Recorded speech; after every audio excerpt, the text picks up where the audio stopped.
Tumatak na linya sa pelikulang Pilipino, binigyang buhay ng kapuso actor na si Ken Chan sa isang video at silipin ang Balik Alindog program ni Ogie at Asia Songbird Regine Velasquez Alcacid. Ang Star Bites sa ni Nelson Canlas.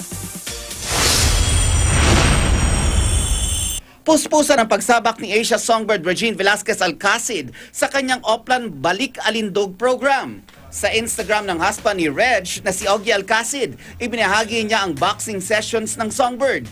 Masayang ibinalita rin ni Ogie na nag-lose na ng 20 pounds si Regine. Maging si Ogie rin, nakikisali na rin sa Balik Alindog program.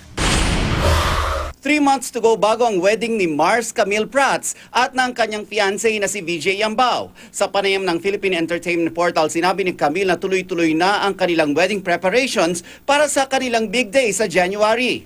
Plano raw ng dalawa na maging intimate lang ang kanilang kasal. Ramdam na rin ang excitement kay Camille para sa kanilang road to forever ni VJ.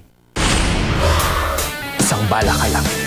Muling binigyang buhay ng kapuso actor at Destiny Rose star na si Ken Chan ang ilang tumatak na linya sa pelikulang Pilipino. Kabilang na dyan ang iconic line sa 1991 movie na Maging Sino Ka Man. Mahal na nga kita palagay ko. Maging sino ka man. Minsay Isang Gamo-Gamo Ang kapatid ko ay tao, hindi baboy ramo. at General Luna. Negosyo o kalayaan. Bayan o sarili, pumili ka! Puring-puri naman ang ilang followers ni Ken nang i-share niya ito sa Instagram. You're nothing but a secretary trying hard. Copycat. Nelson Canlas, GMA News.